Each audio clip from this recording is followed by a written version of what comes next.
ole tu na kan la sak le tu ri ruat felana ron request ania Christian labu number zali somnga pathum la thadeu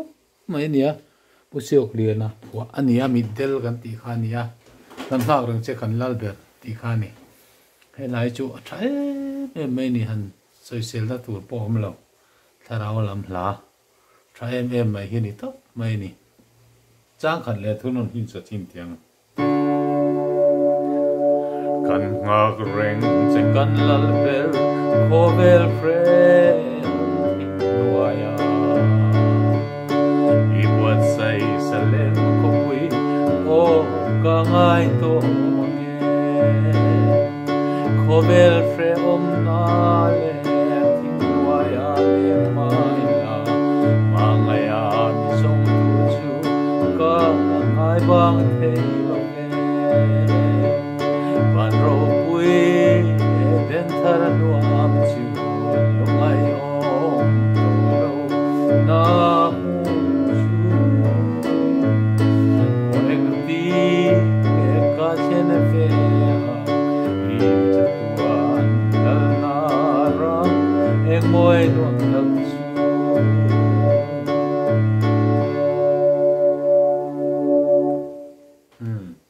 chang ni na lo nai ro ka chan dam tu ra la lian kho ve la hian thi senai tlan sa te lungai nan trape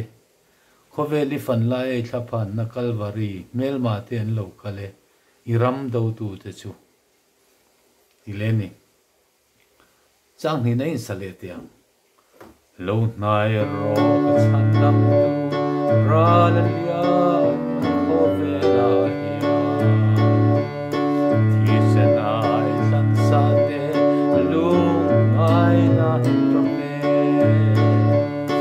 Koveli fan laya Itakna na kalvari Milmate an lokale I ramdo tu chu Van ro pui Eden taranuam chu Lungai om Tolo na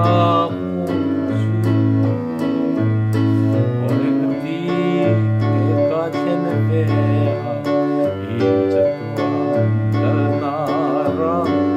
moi nuam dak chu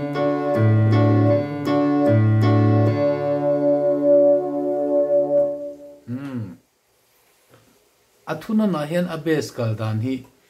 wan ro pui den thar nuam chu lungai lo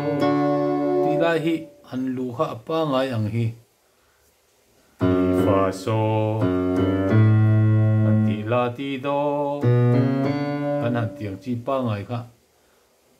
lại về đây vậy nè van râu bụi lên thar nuam chu lungai om lo na ti ka ha dik si đâu à chu wangin do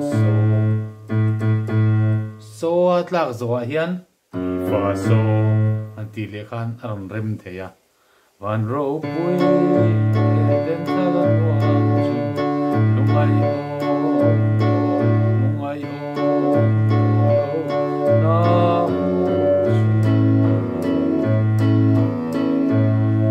cha tiang teu khan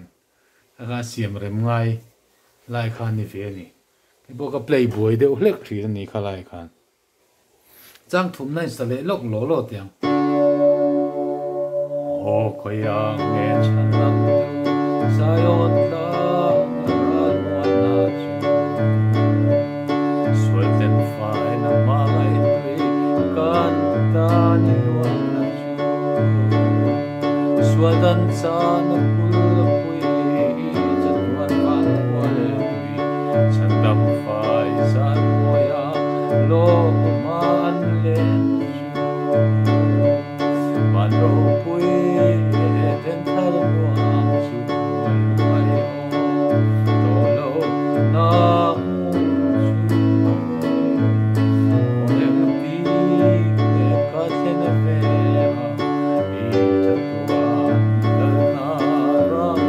em moi nuam dak chu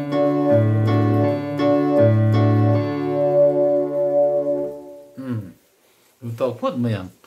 khai rang tak po khan sai la moi takina sak thei tho ni